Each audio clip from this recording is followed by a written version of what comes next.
जय हिंद साथियों। आज हम राज्य मानव अधिकार आयोग जो राजस्थान की राज्य व्यवस्था में एक अच्छा सा टॉपिक लगता है, इसके बारे में चर्चा करेंगे। और हमने कल बात करी थी राष्ट्रीय मानव अधिकार आयोग के बारे में। अगर आपने वो अच्छे से पढ़ लिया है तो ये भी आपका आराम से क्लियर हो जाएगा। तो कुछ लाइनों के साथ हम ये टॉपिक शुरू करेंगे कि रख हौसला वो मंजर भी आएगा। रख हौसला वो मंजर भी आएगा, प्यासे के पास चलकर समंदर भी आएगा। थक कर ना बैठ ए मंजिल के मुसाफिर, मंजिल भी मिलेगी और मिलने का मजा भी आएगा। तब आपको मेहनत करते जाना है, थक कर बिल्कुल नहीं बैठना है, क्योंकि मंजिल के मुसाफिर हो तो मंजिल भी मिलेगी और मिलने का मजा भी आएगा। कब आएगा? जब हम संघर्ष करेंगे, जब तक सफल ना हो जाए, है ना। वो नींद चैन को त्यागो तुम, जब तक तुम ना सफल हो। ऐसे लाइन है ना, किसकी बताओ? कमेंट करना। अगर आप हिंदी के विद्यार्थी हो या आप शायरी या लाइनें पढ़ने के शौकीन हो तो आपको पता होगा, मैंने लास्ट तक सुनाई है। तो आज हम राज्य मानव अधिकार आयोग के बारे में बात करेंगे। तो बाद में हम इसके क्वेश्चन भी देखेंगे, क्योंकि हम कितना पढ़ रहे हैं क्या नहीं पढ़ रहे हैं, अगर हम क्वेश्चन नहीं कर पा रहे हैं तो अपनी तैयारी किसी भी काम की नहीं है। तो कुल मिला के पहले हम टॉपिक देखेंगे जो अपना तरीका है हमेशा वाला, और उसके बाद हम क्या देखेंगे? उसके बाद हम देखेंगे इसके क्वेश्चन। ठीक है साथियों, तो शुरू कर रहे हैं राज्य मानव अधिकार आयोग। अच्छा सा टॉपिक है, छोटा टॉपिक है, ज्यादा बड़ा टॉपिक नहीं है। और छोटे से टॉपिक से एक क्वेश्चन आ जाना बहुत बड़ी बात होती है ना। तो राज्य में नागरिकों के अधिकारों का प्रहरी किसे कहा जाता है? सबसे पहले ध्यान में रखना, राज्य मानव अधिकार आयोग को। ठीक है, इसे वॉच डॉग भी कहा जाता है। यानी राज्य में जो आम नागरिक हैं उनके अधिकारों का प्रहरी किसे कहा जाता है? राज्य मानव अधिकार आयोग को कहा जाता है। धारा 2 के 1D में मानव अधिकारों को परिभाषित किया गया है। ठीक है, मानव अधिकारों को परिभाषित कहाँ किया गया है? जो मानव अधिकार संरक्षण एक्ट है उसकी धारा 2 का 1D है, उसमें मानव अधिकारों को क्या किया गया है? परिभाषित किया गया है। फिर धारा 1N में राज्य मानव अधिकार आयोग को परिभाषित किया गया है। एक तो अधिकारों को परिभाषित और एक आयोग को परिभाषित, दोनों अलग अलग तरह के प्रश्न बनते हैं। ठीक है साथियों, ये ध्यान रखना है। फिर ये ध्यान में आपको रखना है कि राज्य मानव अधिकार आयोग कैसा निकाय है? तो ये गैर संवैधानिक निकाय है, यानी इसका उल्लेख संविधान में नहीं मिलता। कहाँ नहीं मिलता? इसका उल्लेख संविधान में नहीं मिलता। ये गैर संवैधानिक निकाय है। तो दूसरा कैसा है ये? संवैधिक। गैर संवैधानिक या संवैधिक एक ही बात है। फिर ये परामर्शकारी यानी सलाहकारी निकाय है। ये राज्य सरकार को सलाह दे सकता है। राज्य सरकार सलाह माने ना माने ये राज्य सरकार के ऊपर डिपेंड करता है। और ये स्वायत्त शासी संस्था है। ये क्वेश्चन भी पूछ रखा है किसी एग्जाम में। तो आप ये टॉपिक पढ़ने के बाद क्वेश्चन सॉल्व किया करो।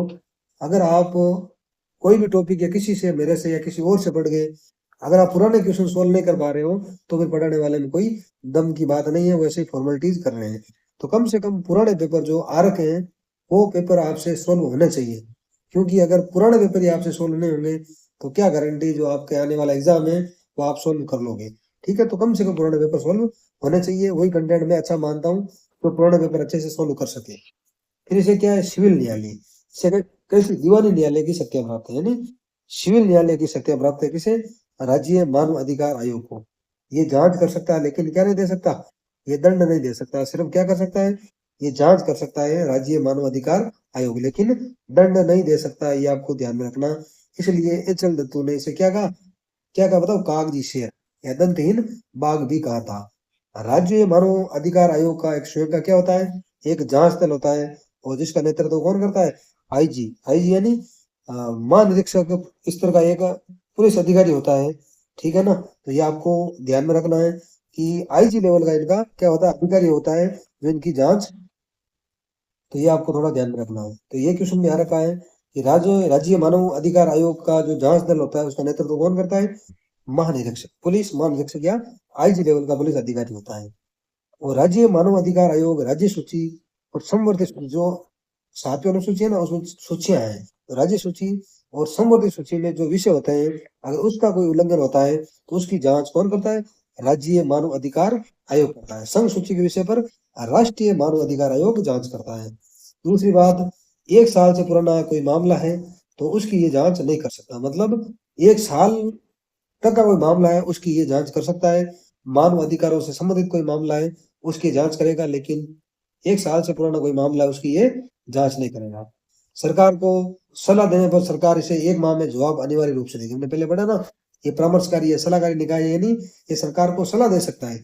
सरकार माने ना माने तो सरकार के मूड पे डिपेंड करेगा, लेकिन 1 महीने में सरकार इसको जवाब देगी कि हमने ये कार्यवाही करी है। लेकिन अगर मामला सशस्त्र बलों के से संबंधित है, उसका जवाब सरकार 3 महीने में देगी। कितने महीने में?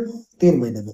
फिर इसके गठन की बात आती है, तो मानव अधिकार संरक्षण अधिनियम 1993 के अध्याय 5 की धारा 21 के तहत इसका गठन किया जाता है। ये लाइन वेरी वेरी इंपॉर्टेंट है, पूछ लेंगे। राज्य मानव अधिकार आयोग का गठन किस अध्याय के तहत है? अध्याय 5। कौन सी धारा? 21(1). ठीक है, कौन सा एक्ट है? मानव अधिकार संरक्षण एक्ट 1993। इसके अध्याय 5 और धारा 21(1) के तहत, ये आपको थोड़ा ध्यान में रखना है। फिर इसका गठन 18 जनवरी 1999 को हुआ, और इसने कार्य कब शुरू किया? मार्च 2000 को। कार्य कब शुरू किया? मार्च 2000 को। गठन 18 जनवरी 1999 को। दोनों चीजें आपको ध्यान में रखनी है। गठन वाला क्वेश्चन भी पूछा गया है किसी एग्जाम में, और कार्य कब शुरू किया ये भी पूछा गया है। फिर इसका मुख्यालय पूछ लें कि राज्य मानव अधिकार आयोग का मुख्यालय कहाँ है? तो इसका मुख्यालय जयपुर है, और ये बहुसदस्य निकाय है। बहुसदस्य कैसे? एक अध्यक्ष और इसमें 2 सदस्य होते हैं। अब मुझे बताओ, राष्ट्रीय मानव अधिकार आयोग में एक अध्यक्ष और कितने सदस्य होते हैं? आप कमेंट करके बताना। अब अध्यक्ष कौन बन सकता है? उसकी क्या शर्तें हैं? ये वो या तो हाईकोर्ट का मुख्य न्यायाधीश रहा हो, या फिर अन्य न्यायाधीश रहा। ये आपको ध्यान में रखना। ये शर्त है, या तो हाईकोर्ट का मुख्य न्यायाधीश हो या फिर अन्य न्यायाधीश। 2019 से पहले सिर्फ मुख्य न्यायाधीश ही मानव अधिकार आयोग का अध्यक्ष बन सकता था, लेकिन उसके बाद 2019 में एक संशोधन हुआ, उसके बाद अन्य न्यायाधीश भी इसका अध्यक्ष बन सकता है। अब पूछ ले, राज्य मानव अधिकार आयोग के पहले अध्यक्ष कौन थे? तो कांता भटनागर। कौन थे? कांता भटनागर इनके पहले अध्यक्ष थे राज्य मानव अधिकार आयोग के। ये मद्रास हाईकोर्ट के चीफ जस्टिस थे कांता भटनागर, और इनका सबसे कम कार्यकाल इनका ही रहा है। पूछ ले, मानव अधिकार आयोग के कौन से अध्यक्ष का न्यूनतम कार्यकाल रहा है? तो कांता भटनागर। ये आपको ध्यान में रखना। इन्होंने कार्यकाल पूरा करने से पहले क्या दे दिया? अपने पद से इस्तीफा दे दिया, त्याग पत्र दे दिया, और रिजाइन दे दिया। फिर अगला क्वेश्चन आता है, राज्य मानव अधिकार आयोग के वर्तमान अध्यक्ष कौन है? तो गंगाराम मूलचंदानी इसके वर्तमान अध्यक्ष हैं। वर्तमान सदस्य भी आपको ध्यान में रखना है। एक तो रामचंद्र सिंह झाला है, और एक अशोक गुप्ता है। इनको अध्यक्ष बनाने से पहले इनके पास चार्ज था। ये भी आपको थोड़ा थोड़ा ध्यान में रखना है। फिर अन्य अध्यक्ष कौन कौन रहे? एक शगीर अहमद इनके अध्यक्ष रहे, जो दूसरे अध्यक्ष है, जो सुप्रीम कोर्ट के न्यायाधीश रहे। इन्होंने भी बीच में त्याग पत्र दिए हैं। फिर इनके बाद नगेंद्र जैन बने, जो हिमाचल में कर्नाटक हाईकोर्ट के चीफ जस्टिस रहे। सर्वाधिक कार्यकाल इनका रहा है। न्यूनतम कार्यकाल कांता भटनागर का रहा है। सर्वाधिक कार्यकाल, न्यूनतम कार्यकाल, पहले अध्यक्ष, वर्तमान सदस्य, ये आपको याद होना चाहिए। फिर नगेंद्र जैन जब अध्यक्ष थे, तो इन्होंने मानव अधिकार संदेश पत्रिका की शुरुआत करी थी। ये भी आपको थोड़ा ध्यान में रखना है। कुल मिला के जो मैंने ये बताया है, वो आपको सारा ध्यान में रखना है, क्योंकि हमने बिल्कुल कम चीजें कवर करी है। ठीक है ना?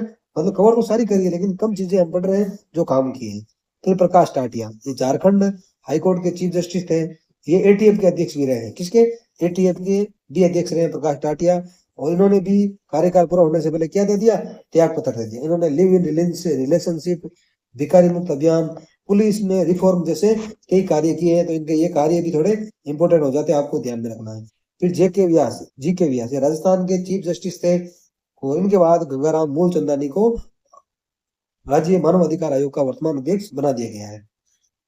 ठीक है, अध्यक्ष के लिए योग्यता क्या है?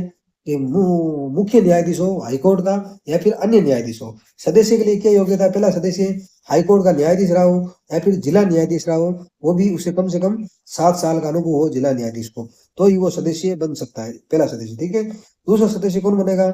जिनको मानव अधिकारों से संबंधित व्यवहारिक ज्ञान हो, अनुभव हो, वो दूसरा सदस्य नियुक्त होगा।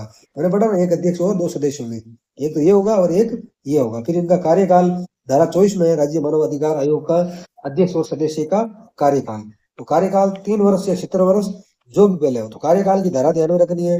राज्य मानव अधिकार आयोग के अध्यक्ष और सदस्य का कार्यकाल कितना है? पूछ ले तो कितना है? 3 साल या 17 वर्ष जो भी पहले हो। फिर उनकी नियुक्ति राज्यपाल करता है। कौन सी धारा के तहत? धारा 22 के तहत राज्य मानव अधिकार आयोग के अध्यक्ष और सदस्यों की नियुक्ति करता है। क्या राज्यपाल अपने मन से कर देता? नहीं। 4 सदस्य की एक चयन समिति होती है, जो राज्यपाल को सिफारिश देती है। तब राज्यपाल राज्य मानव अधिकार आयोग के अध्यक्ष और सदस्यों की नियुक्ति करता है। अब इस समिति में कौन कौन होते हैं, ये भी पूछा जाता है। मुख्यमंत्री, विधानसभा अध्यक्ष, राज्य का गृह मंत्री और विपक्ष का नेता इसमें शामिल होता है, और इन्हें पुनर्नियुक्त भी किया जा सकता है जब इनका कार्यकाल समाप्त हो जाए। फिर बात आती है हटाना या त्याग पत्र देना। तो त्याग पत्र तो ये राज्यपाल को देंगे। किसको देंगे? त्याग पत्र राज्यपाल को देंगे। किसके तहत? धारा 23 के तहत। लेकिन हटा इनको राज्यपाल नहीं सकता। हटाने की शक्ति किसके पास है? हटाने की शक्ति राष्ट्रपति के पास है। क्या राष्ट्रपति ऐसे हटा सकता है? नहीं हटा सकता। कैसे हटाएगा? सुप्रीम कोर्ट पहले जांच करेगा। जांच के में अगर ये दोषी पाया जाता है तो राष्ट्रपति ने इनके पद से हटा देता है धारा 23 के तहत। और जांच किसकी करेगा? इनका दुर्व्यवहार या अक्षमता के आधार पर इसकी जांच होगी। फिर वार्षिक प्रतिवेदन। ये वार्षिक प्रतिवेदन धारा 28 के तहत किसको देता है? राज्य सरकार को। राज्य मानव अधिकार आयोग अपना वार्षिक प्रतिवेदन किसे देता है? राज्य सरकार को। कौन सी धारा के तहत? धारा 28 के तहत। फिर राज्य मानव अधिकार आयोग के कार्य है, कार्य मिलते हैं इनके धारा 12 में। तो ये कार्य भी ध्यान रखना और धारा भी ध्यान में रखना। धारा 12 इनके कार्य से संबंधित है। तो इनके क्या क्या कार्य देखो। मानव अधिकारों के उल्लंघन की सौ प्रेरणा या शिकायत पर जांच करना। इनको लगे कि मानव अधिकारों की उल्लंघन हुआ है तो अपने मन से या कोई शिकायत करे तो उनकी जांच करेगा। न्यायालय में लंबित कोई मानव अधिकार उल्लंघन का मामला है तो टाइम लग रहा है तो उसमें हस्तक्षेप करेगा। जेलों और बंदी गृहों का निरीक्षण करेगा। उनमें सुधार है तो क्या देगा? सुझाव देगा। मानव अधिकार के क्षेत्र में अनुसंधान को ये बढ़ावा देने का कार्य करता है। लोगों में मानव अधिकार साक्षरता का प्रसार भी ये करता है। मानव अधिकार के क्षेत्र में गैर सरकारी संगठनों एवं संस्थाओं के प्रयासों को क्या करता है? प्रोत्साहित करता है। ये भी आपको ध्यान में रखना। और इसके कार्य क्षेत्र में नागरिक, राजनीतिक, आर्थिक, सामाजिक और सांस्कृतिक ये सारे आते हैं। ये क्वेश्चन किसी एग्जाम में पूछा गया है। नागरिक, राजनीतिक, आर्थिक, सामाजिक और सांस्कृतिक अधिकार इनके कार्य क्षेत्र में आते हैं। इंपॉर्टेंट है ये लाइन, थोड़ा ध्यान में रखनी है। समाज में विभिन्न माध्यमों से ये क्या फैलाता है? जागरूकता फैलाता है। तो धारा 33 राज्य मानव अधिकारों की वित्तीय स्वायत्तता के बारे में है। फिर इसके कार्यवाहक अध्यक्ष का उल्लेख धारा 25 में मिलता है। पूछ लें, राज्य मानव अधिकार आयोग में कार्यवाहक अध्यक्ष होते हैं। कौन सी धारा के तहत? धारा 25 के तहत। पहले कार्यवाहक अध्यक्ष कौन थे? अमर सिंह गोदारा। इनका न्यूनतम कार्यकाल रहा है कार्यवाहक अध्यक्ष के रूप में। फिर जगत सिंह बने, फिर पुखराज सिरवी बने, फिर HR कुड़ी। ये 2 बार बने थे, इसलिए इनका सर्वाधिक समय ये कार्यवाहक अध्यक्ष रहे थे HR कुड़ी। न्यूनतम समय कौन रहते? अमर सिंह गोदारा। और सर्वाधिक समय HR कुड़ी। फिर महेश चंद्र शर्मा बने कार्यवाहक अध्यक्ष। फिर रामचंद्र सिंह झाला बने कार्यवाहक अध्यक्ष। फिर इनकी सेवा शर्तों का उल्लेख मिलता है, वो है धारा 26 में। कौन सी धारा में? धारा 26 में। क्या सेवा शर्तें? कि अध्यक्ष और सदस्यों के वेतन भत्ते या अन्य सेवा शर्तें राज्य सरकार द्वारा निर्धारित की जाती है। तो सेवा शर्तों का उल्लेख धारा 26 में मिलता है। उन्हें पढ़ा, अब इसको 2 मिनट में एक बार वापस रिवाइज कर लें, क्योंकि रिवीजन ही डिवीजन है। वापस देखो, राज्य मानव अधिकार आयोग राज्य में नागरिकों के अधिकारों का प्रहरी या वॉच डॉग इसे कहा जाता है। धारा 2 के 1D में मानव अधिकारों को परिभाषित किया गया है। धारा 2 के 1N में राज्य मानव अधिकार आयोग को परिभाषित किया गया है। ये गैर संवैधानिक, सांविधिक या परामर्शकारी या स्वायत्तशासी संस्था है। इसे सिविल न्यायालय की शक्तियां प्राप्त है। ये जांच कर सकता है लेकिन दंड नहीं दे सकता। राज्य मानव अधिकार का एक खुद का जांच दल होता है, जिसका नेतृत्व IG या महानिरीक्षक इस तरह का पुलिस अधिकारी करता है। राज्य मानव अधिकार आयोग राज्य सूची और समवर्ती सूची में कोई विषय है, उनका उल्लंघन हुआ तो उनकी जांच करता है। अगर मामला 1 वर्ष से पुराना है तो ये उस मामले की जांच नहीं करता है। ठीक है। और सरकार को सलाह दे सकता है, लेकिन सरकार इसकी सलाह माने कोई जरूरी नहीं है। लेकिन 1 माह में सरकार इनको जवाब देगी कि हमने ये किया है आपकी सलाह पर। लेकिन सशस्त्र बलों का मामला है तो 3 माह तक का इनके पास टाइम रहता है। फिर मानव अधिकार का गठन। मानव अधिकार संरक्षण अधिनियम 1993 के अध्याय 5 की धारा 21(1) के तहत राज्य मानव अधिकार आयोग का गठन होता है। ठीक है साथियों। गठन 18 जनवरी 1999। कार्य इन्होंने 23 मार्च 2000 को शुरू किया। मुख्यालय इसका जयपुर है। सदस्य 1 अध्यक्ष और 2 सदस्य। इसके अध्यक्ष कौन बन सकता है? हाईकोर्ट का मुख्य न्यायाधीश यानी न्यायाधीश इनका अध्यक्ष बन सकता है। पहले अध्यक्ष कांता भटनागर मद्रास के हाईकोर्ट के ये चीफ जस्टिस थे। सबसे कम कार्यकाल है इनका और सबसे पहले त्याग पत्र भी इन्होंने दिया। वर्तमान अध्यक्ष पूछ ले, गंगाराम मूलचंदानी है। वर्तमान सदस्य पूछ ले, रामचंद्र सिंह झाला, अशोक गुप्ता है। अन्य अध्यक्ष सगीर अहमद एकमात्र ऐसे अध्यक्ष है जो सुप्रीम कोर्ट के न्यायाधीश रहते हैं, इसलिए ये इंपोर्टेंट हो जाता है। इन्होंने भी कार्यकाल पूरा होने से पहले त्याग पत्र दे दिया। फिर नगेंद्र जैन हिमाचल में कर्नाटक के चीफ जस्टिस थे। सर्वाधिक कार्यकाल नगेंद्र जैन का, न्यूनतम कार्यकाल कांता भटनागर का। मानव अधिकार संदेश पत्रिका किसने शुरू करी पूछ रहे तो नगेंद्र जैन ने। फिर प्रकाश टाटे आते हैं, ये झारखंड के सीजे थे। ATF के ये अध्यक्ष रहे हैं, इन्होंने भी त्याग पत्र दे दिया। लिव इन रिलेशनशिप, भिखारी मुक्त अभियान, पुलिस रिफॉर्म जैसे इन्होंने कार्य किए। फिर जीके व्यास राजस्थान के सीजे रहे। फिर पहला सदस्य कौन होगा? हाईकोर्ट का न्यायाधीश रहा हो या जिला न्यायाधीश जिसे 7 साल का एक्सपीरियंस हो। दूसरा सदस्य जिन्हें मानव अधिकार से संबंधित व्यवहारिक अनुभव हो। इनका कार्यकाल 3 साल या 70 साल जो भी पहले हो, कार्यकाल का उल्लेख धारा 24 में मिलता है। नियुक्ति राज्यपाल करता है एक चयन समिति की सिफारिश पर, धारा 22 के तहत। फिर देखो चयन समिति में कौन कौन होते हैं? मुख्यमंत्री, विधानसभा अध्यक्ष, राज्य का गृह मंत्री और विपक्ष का नेता इसमें शामिल होता है। इन्हें रीअपॉइंट किया जा सकता है। फिर इनको हटाने का काम राष्ट्रपति करता है, धारा 23 के तहत। यह त्याग पत्र भी धारा 23 के तहत राज्यपाल को देते हैं और राष्ट्रपति सुप्रीम कोर्ट की जांच के बाद इन्हें इनके पद से हटा सकता है। फिर ये अपना वार्षिक प्रतिवेदन धारा 28 के तहत किसको देते हैं? राज्य सरकार को। राज्य सरकार इसको विधानसभा में रखवाती है। इनके कार्य धारा 12 में क्या कार्य है? मानव अधिकारों के उल्लंघन की खुद की प्रेरणा से या शिकायत पर जांच करता है। न्यायालय में कोई मामला लंबित है उस मामले में हस्तक्षेप करता है। जेलों और बंदीगृहों का क्या करता है? निरीक्षण करता है और उसमें सुधार है तो ये सुझाव देता है।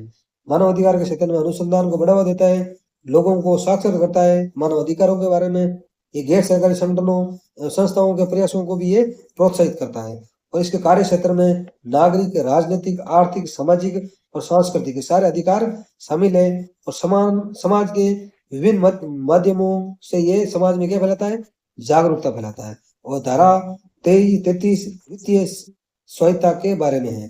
फिर कार्यवाहक अध्यक्ष मंडल धारा 25 के तहत जब मुख्य जो अध्यक्ष है उसका निधन हो जाए या फिर वो त्याग पत्र दे दे तब कार्यवाहक अध्यक्ष बनाया जाता है, वो धारा 25 के तहत। पहला अमर सिंह गोदारा जिनका सबसे कम कार्यकाल, जगत सिंह, फिर पुखराज सिंह, HR पुरी 2 बार बने, सर्वाधिक समय तक ये कार्यवाहक अध्यक्ष रहे। फिर महेश चंद्र शर्मा और रामचंद्र सिंह झाला जो वर्तमान में सदस्य है। धारा 26 सेवा शर्तों के बारे में। आज हमने राज्य मानव अधिकार आयोग पढ़ा, तो मेरे हिसाब से आपके ये कवर हो गया होगा। अब इसके 8-10 क्वेश्चन हम और देख लेते हैं जिससे आपको थोड़ा और कॉन्फिडेंस आए। ठीक है साथियों, शुरू करते हैं। पहला क्वेश्चन, राज्य मानव अधिकार आयोग ने पूर्ण रूप से कार्य करना कब प्रारंभ किया? बताओ। मार्च 1999, जनवरी 1999, मार्च 2000, अप्रैल 2001। कब किया? मार्च 2000 को इन्होंने कार्य करना शुरू कर दिया। दूसरा क्वेश्चन, राज्य मानव अधिकार आयोग के अध्यक्ष और सदस्यों की नियुक्ति राज्यपाल द्वारा एक समिति की सिफारिश पर की जाती है, जिसका अध्यक्ष कौन होता है? बताओ। राज्यपाल, मुख्यमंत्री, विधानसभा अध्यक्ष, मुख्य न्यायाधीश। तो इसका अध्यक्ष कौन होता है? बताओ। अध्यक्ष कौन होता है इस समिति का? तो कौन होता है? मुख्यमंत्री इसका अध्यक्ष होता है। ये भी आपको ध्यान में रखना है। तो अध्यक्ष कौन होता है इनका? मुख्यमंत्री। फिर अगला है, राजस्थान राज्य मानव अधिकार आयोग की प्रथम अध्यक्ष कौन थी? बताओ। प्रथम अध्यक्ष कौन थी? कुशल सिंह, प्रभा ठाकुर, मीनाक्षी आहूजा, कांता कुमारी भटनागर। तो पहली महिला अध्यक्ष भी थी ये, प्रथम अध्यक्ष भी थी। तो कौन थी? कांता कुमारी भटनागर। फिर अगला क्वेश्चन, राज्य मानव अधिकार आयोग के अध्यक्ष और सदस्यों का कार्यकाल कितना होता है 2019 के बाद में? बताओ। 3 वर्ष या 70 वर्ष या जो भी पहले हो। तो ये आपको ध्यान में रखना है, इंपोर्टेंट क्वेश्चन बनता है।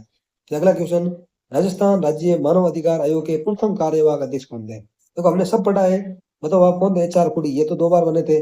फिर न्यायमूर्ति अमर सिंह गोदारा, तो कौन थे? अमर सिंह गोदारा, इनके क्या थे?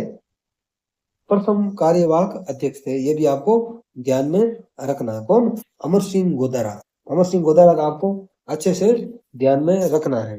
ठीक है साथियों, अगला क्वेश्चन 6 नंबर, आयोग के अध्यक्ष एवं सदस्यों को उसके पद से किसके द्वारा हटाया जाता है? राज्यपाल द्वारा, मुख्यमंत्री द्वारा, राष्ट्रपति द्वारा या मुख्य न्यायाधीश द्वारा? तो किसके द्वारा?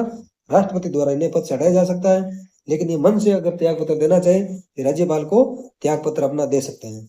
7वां क्वेश्चन, राज्य मानव अधिकार आयोग अपनी वार्षिक रिपोर्ट किसे प्रस्तुत करता है? वार्षिक रिपोर्ट किसे देता है? राज्यपाल को। बताओ, सही है ना? इसी को देता है?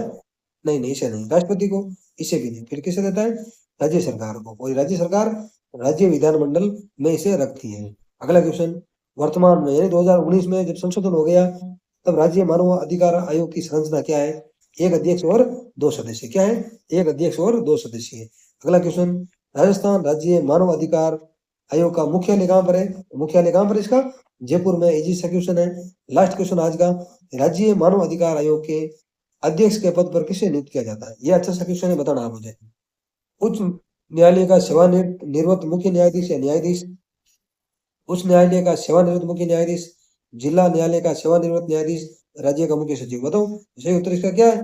उच्च न्यायालय का रिटायर्ड मुख्य न्यायाधीश या फिर न्यायाधीश को राज्य मानव अधिकार आयोग के अध्यक्ष पद पर नियुक्त किया जा सकता है। ठीक है साथियों, आज हमने राज्य मानव अधिकार आयोग के बारे में पढ़ा। उम्मीद है ये टॉपिक आपके समझ में आया होगा, और इससे अगर कोई भी क्वेश्चन आता है तो मुझे पूरी उम्मीद है आप कभी गलत नहीं करोगे। इजी सा टॉपिक है, छोटा टॉपिक है, आप इसको बार बार पढ़ना है, अच्छे से रिवाइज करना है, और लास्ट तक आपको तैयारी करनी है। हार बिल्कुल नहीं माननी है, हार शब्द तो अपनी डिक्शनरी से भी हटा देना है, और अच्छे से आपको तैयारी करनी है, बिल्कुल हार नहीं माननी है। ठीक है ना, कि वक्त से लड़कर जो नसीब बदलते इंसान वही है जो अपनी तकदीर बदल दे। कल क्या होगा कभी मत सोचो, क्या पता कल वक्त खुद अपनी तस्वीर बदल जाए। वक्त अपनी तस्वीर जब बदलेगा तब आप तैयारी करोगे, अच्छे से प्रिपरेशन करोगे, मन लगाकर फुल डेडिकेशन के साथ, तो सब चीजें संभव है। ठीक है साथियों, मिलते हैं नेक्स्ट वीडियो में नए टॉपिक के साथ। जय हिंद, जय भारत।